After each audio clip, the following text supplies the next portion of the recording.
एक बिंदु ले लेते हैं, इसका नाम ओ रख देते हैं। तो तल पर स्थित किसी एक बिंदु से होकर कितनी रेखाएं खींची जा सकती है। उदाहरण के लिए हम बिंदु ओ से होकर रेखा एल, बिंदु ओ से ही होकर एक अन्य रेखा एम, बिंदु ओ से होकर एक अन्य रेखा एन, बिंदु ओ से होकर एक अन्य रेखा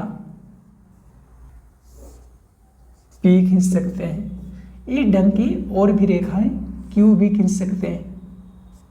ठीक है, तो इस ढंग से अगर चाहेंगे कि बिंदु ओ से होकर हम कितनी रेखाएं खींचेंगे, तो बिंदु ओ से होकर हम लोग असंख्य रेखाएं खींच सकते हैं। ये सब की सब रेखाएं देखिए कहां से गुजरी है, बिंदु ओ से गुजरी है। तो उस स्थिति में याद रखोगे, यहां पर दर्शाई गई सब के सब रेखाएं संगामी रेखाएं कहलाएगी या फिर कॉन्क्रुएंट लाइंस कहलाएगी। ठीक है, समझ पाए।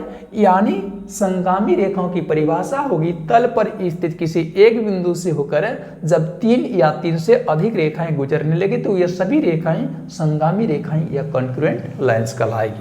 ठीक है, अगर बात करेंगे हम लोग संगामी रेखाओं की परिभाषा की, तो संगामी रेखाएं या फिर कॉन्क्रुएंट लाइंस क्या है, तो कॉन्क्रुएंट लाइंस की परिभाषा दोगे, तल पर स्थित किसी एक बिंदु से, तल पर स्थित किसी एक बिंदु से होकर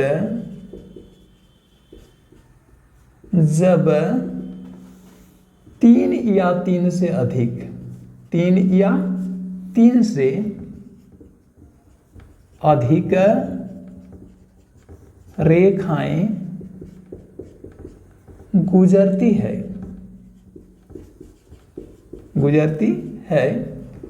तो वे रेखाएं संगामी रेखाएं कहलाती है। इस उदाहरण में रेखा एल, रेखा एम, रेखा एन, रेखा पी क्यू के अलावा बाकी जो अन्य रेखा खींचे वे सब के सब संगामी रेखाएं हैं। ठीक है, तो ये हो गई संगामी रेखा की परिभाषा। इसमें आ जाएगा एक सवाल ऐसे भी घुमाकर पूछा जा सकता है कि संगामी रेखाओं में कितने बिंदु उभयनिष्ठ होते हैं। तो संगामी रेखाओं के बीच में उभयनिष्ठ बिंदु जो होते हैं वो केवल एक होती है। उभयनिष्ठ बिंदु को क्या कहते हैं, संगामी बिंदु। यदि तल पर हम लोग कोई एक बिंदु लें, वो बिंदु ले लेते हैं मान के चलिए, और यहां से 2 रेखाएं गुजरते, एक रेखा एल और एक अन्य रेखा एम गुजारते, 2 रेखाएं हुई।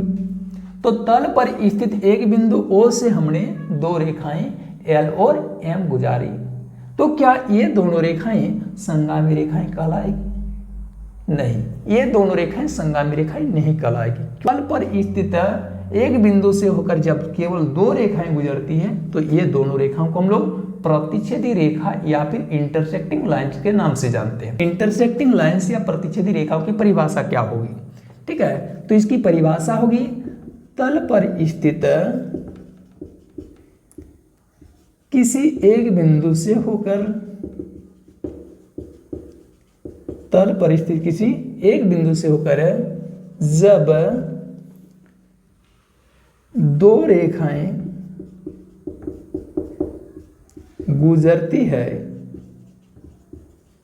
तो वे प्रतिच्छेदी रेखाएं कहलाती है। प्रतिच्छेदी रेखाएं कहलाती है। ये हो गई प्रतिच्छेदी रेखाओं की परिभाषा। जैसे उस उदाहरण में रेखा एल और रेखा एम दोनों ही बिंदु ओ से गुजर रही है, इसमें उभयनिष्ठ बिंदु जो है वो एक है और वह उभयनिष्ठ बिंदु है ओ। तो ये दोनों रेखा एल और एम को हम लोग कहेंगे प्रतिच्छेदी रेखा या इंटरसेक्टिंग लाइंस, तथा बिंदु ओ को क्या बोलेंगे, इंटरसेक्टिंग पॉइंट बोलेंगे या फिर प्रतिच्छेद बिंदु कहेंगे, प्रतिच्छेद बिंदु। ठीक है, अब हम लोग प्रतिच्छेदी रेखाओं के बाद अगला टॉपिक्स पर जाएंगे। तो अगला टॉपिक हम लोग को क्या मिलेगा, संरेख बिंदु। संरेख बिंदु की परिभाषा क्या दोगे? संरेख बिंदु को अंग्रेजी में क्या कहा जाता, कोलिनियर पॉइंट्स कहा जाता है। क्या है कोलिनियर पॉइंट्स? तो याद रखोगे कोलिनियर पॉइंट्स क्या होगा। तो जैसे कि आप सभी जानते हैं कि तल पर स्थित कोई दो बिंदु लेंगे तो दो बिंदुओं से होकर हम कितनी सररेखा खींच सकते हैं। यहाँ रेखा कहने का अर्थ जो है वो सररेखा से है। तो जैसे तल पर स्थित कोई भी दो बिंदु ले लेंगे, जैसे यहाँ पर दो बिंदु ले लेते हैं हम, ए बिंदु और बी बिंदु। तो ए और बी से होकर, दोनों से होकर कितनी रेखाएं खींच सकते हैं? तो याद रखेंगे तल पर स्थित किन्हीं दो बिंदुओं से होकर हम केवल मात्र एक रेखा खींच सकते हैं, और ये रेखा है मान के चलिए एल रेखा। तो ए और बी से होकर हम एक रेखा खींच सकते हैं, चाहकर भी हम दो रेखा नहीं खींच सकते। जैसे उदाहरण के लिए एक अन्य रेखा यदि हम इधर से खींचे और आप गिनते कर लें कि ये तो दो रेखाएं खींची गई, तो ध्यान दोगे कि इस आकृति में खींची गई जो रेखा एम है वह बिंदु ए से तो गई है, परंतु बिंदु बी से नहीं गई है। यदि हम लोग इस प्रकार से कर दें तो ये जो रेखा है देखिए वह तल पर स्थित बिंदु बी से गुजरी है, परंतु ए से नहीं गुजरी है। अब कोई विद्यार्थी कह देंगे यहाँ ए और बी से गुजरने वाली रेखा एल के ऊपर ही यदि हम दोबारा अपने कलम या पेंसिल या चौक को चला दें तब तो दूसरी रेखा बन जाएगी, नहीं। तो उस स्थिति में रेखा एल के ठीक ऊपर में यदि एक अन्य रेखा आ जाए, मान के चले रेखा एन आ जाए, तो रेखा एल और रेखा एन ये दोनों अलग अलग रेखा नहीं मानी जाएगी, ये दोनों ही रेखा समपाती मानी जाएगी। और ये दोनों ही रेखा जो समपाती होती है उसको अलग अलग रेखा नहीं कहा जाता, उसको एक ही रेखा के नाम से जानते हैं, ठीक है। फर्स्ट में चर्चा कर ली किसमें, संगामी रेखा में तल पर स्थित एक बिंदु से होकर कितनी रेखाएं खींच सकते हैं? तो एक बिंदु से होकर असंख्य रेखाएं खींच सकते हैं, ठीक है। और वे असंख्य रेखाएं क्या कहलाती है? संगामी रेखाएं कहलाती है। अब प्रश्न उठता है तल पर स्थित किसी दो बिंदु से होकर कितनी रेखाएं खींच सकते हो? तो तल पर स्थित किन्हीं दो बिंदु से हम लोग केवल मात्र एक रेखा खींच सकते हैं। अब हम लोग इस सवाल पर आएंगे कि अगर तल पर स्थित एक बिंदु से होकर असंख्य रेखा खींच सकते हैं, दो बिंदु से होकर एक रेखा खींच सकते हैं, तो तल पर स्थित तीन बिंदुओं से होकर हम कितनी रेखाएं खींच सकते हैं?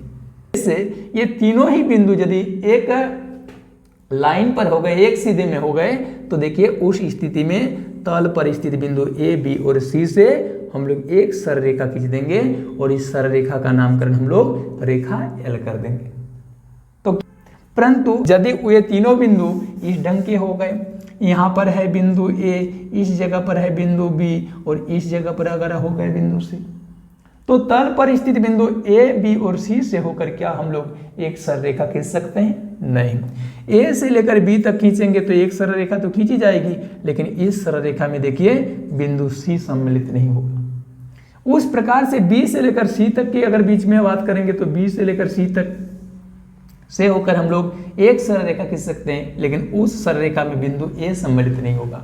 और तो याद रखिएगा इसी अवधारणा पर आधारित है संरेख बिंदु की परिभाषा। तो कोलिनियर पॉइंट्स या फिर संरेख बिंदु की परिभाषा क्या दोगे? जब तीन अथवा तीन से अधिक, तीन होंगे कम से कम तीन या फिर तीन से अधिक, तो जब तीन या तीन से अधिक बिंदुएं किसी एक सरल रेखा पर स्थित हो तो उस स्थिति में वे बिंदुएं क्या कहलाएगी?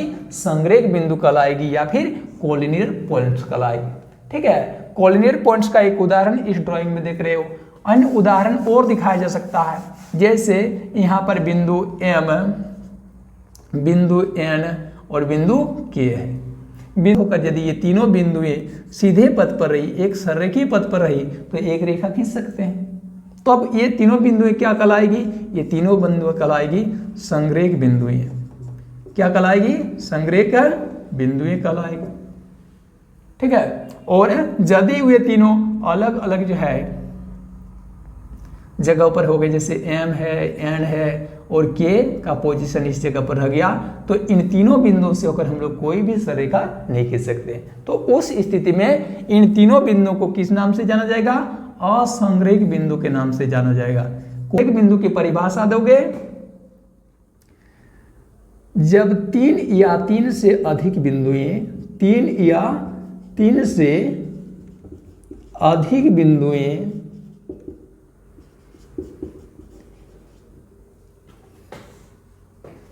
किसी एक सरल रेखा, किसी एक सरल रेखा पर स्थित हो,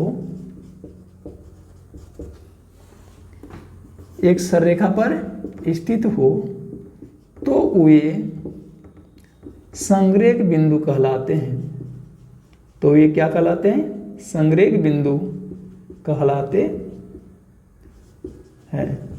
है। ठीक है, जब 3 या 3 से अधिक बिंदुएं किसी एक सरल रेखा पर स्थित हो तो ये संरेख बिंदु कहलाती है।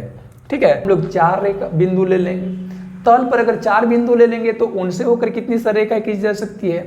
जैसे इस ड्राइंग में ही देख लीजिए, हम लोग यदि 4 बिंदु ले लिए ए, बी, सी और डी, यदि वो एक सीधे लाइन पर रह गया यानी एक सररेखीय पथ पर रह गया तो ये चारों बिंदु के क्या नाम हो जाएंगे?